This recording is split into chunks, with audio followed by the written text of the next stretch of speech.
طبعا يعني هو اللي بيتفرج معانا بيتساءل دلوقتي، يعني الحياة ما طلعتش على أي حتة غير الأرض. أقول له لا أبدا، ممكن تكون طلعت في أماكن كتيرة جدا، والقرآن فيه إشارة صريحة في الحكاية دي. ومن آياته خلق السماوات والأرض وما بث فيهما، يعني في السماوات وفي الأرض، من دابة، يعني في السماوات دواب. دي آية صريحة. ومن آياته خلق السماوات والأرض وما بث فيهما من دابة.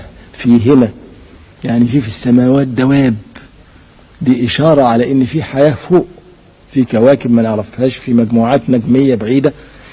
وبعدين وإنه على جمعهم إذا يشاء قدير، يعني إذا ربنا هيجمعهم، هيجمع المخلوقات اللي ازاي على شاشة التلفزيون. جايز هم يجونا في أطباق طائرة، احنا نروح لهم، ممكن، كل ده محتمل، مش بعيد.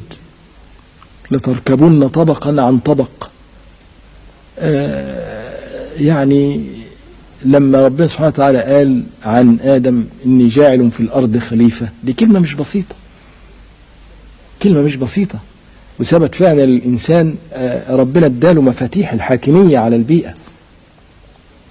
هو دلوقتي بيقلب الحر برد والبرد حر، وبيزرع الصحاري، وبيحط قلوب الموتى في قلوب الأحياء، يعني وبعدين يحط رجل على القمر ورجل على المريخ.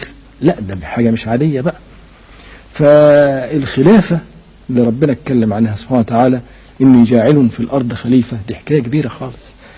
وعشان كده أنا ساعات لما بقرأ عن الجماعة الهنود اللي يقول لك القيامة هتقوم بكرة، القيامة هتقوم الأسبوع الجاي، لا، أنا شايف إن لسه الإنسان هيكون له انتصارات كبيرة جدا، لأنه لازم هيثبت هذه الخلافة. الخلافة دي معناها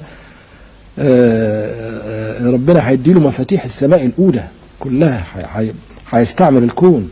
فالقصة لسه مستمرة، القصة مستمرة، وسوف تتعدد فصولا، والحكاية كبيرة خالص. لكن فعلا الحياة شيء مثير ومدهش ومحير.